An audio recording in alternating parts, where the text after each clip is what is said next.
So, ladies and gentlemen, we have an update to the Rodney Frenette manslaughter case that's been taking place in Moncton. And the decision has drawn much derision for family and supporters of Mr. Frenette.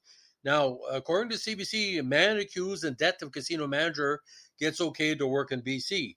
According to Shane McGee of CBC, Rodney Frenette died in March after being assaulted on the job in Moncton. Now, a judge in Moncton agreed Friday to allow a man charged with manslaughter in the death of a casino manager to travel to BC for work, a decision that upset the family of Rodney Frenette. Frenette, who was the food and beverages manager at Casino New Brunswick in Moncton, was assaulted early on March 4th. He was punched in the face by the accused, hit his head, and died 24 days later. Rodney was 56. Now, one Michael Thomas Glaspy, 50 of Riverview, was charged in April with manslaughter. He appeared in Moncton Provincial Court Friday morning. His lawyer, Gilles Lemieux, asked Judge Camille Vautour to change one of Glaspy's release conditions to allow him to leave the province to work in BC. He had previously been approved to go to Saskatchewan. Crown Prosecutor Patrick Wilbur consented and the judge granted a request. Now, Lemieux requested an adjournment because further disclosure of the Crown's evidence in the case is expected in August. The case is also set to return to court September 26th. To schedule a prelim inquiry. The inquiry is held for a judge to hear the Crown's evidence and determine if the case should proceed to trial.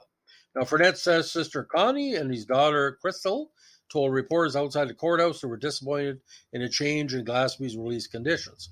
We continue to be disappointed that he gets to move around freely between now and whatever trial actually takes place, Connie Frenette said.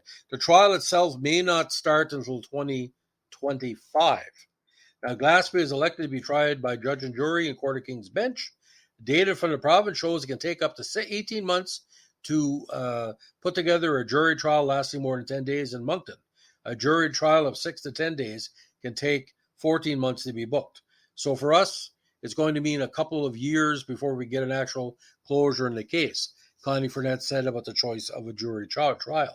Friday was the last time first time they've seen the man charged in the flesh. Today, 4 months exactly since my dad had passed, it was the first time we had to face him in court, and it was difficult, his daughter Crystal said of Glaspy.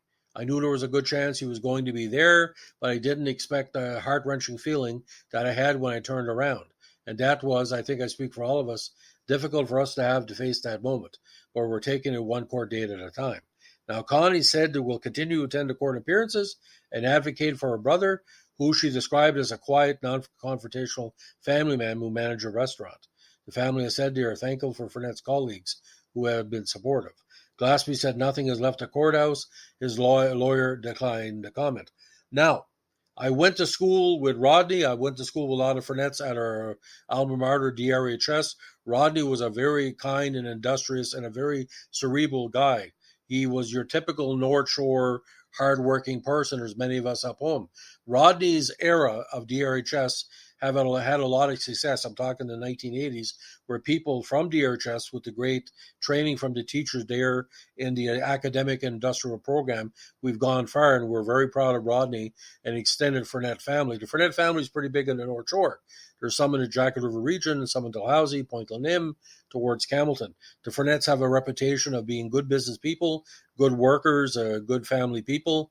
Like anything else, it was quite a shock to hear Rodney being attacked. And, he was in a profession where he made a lot of friends and made a lot of colleagues. And Rodney would be the type of person that everybody could rely upon to do the best, not only for his family, for his co-workers. So this was a tragic incident. I'm not pointing any fingers to the incident. I wasn't there. I don't want to comment. I'm not a sensationalism journalist. I've covered a lot of murder cases about people in North Shore. This one is my 31st or 32nd since 1986. But Rodney will be missed, and it's going to be a rough go as we go along. My cousin Kyla was also murdered in Moncton recently in July. I understand the stress and the pain that the family's going through, because when you lose a family member in such a dramatic way, there's no closure because you can never say goodbye the way you want. So that's the latest on the Rodney Frenette case as it appears in Moncton. Let us know what you think with a comment or subscribe. And don't forget, we provide this as a public service, not to exploit the case.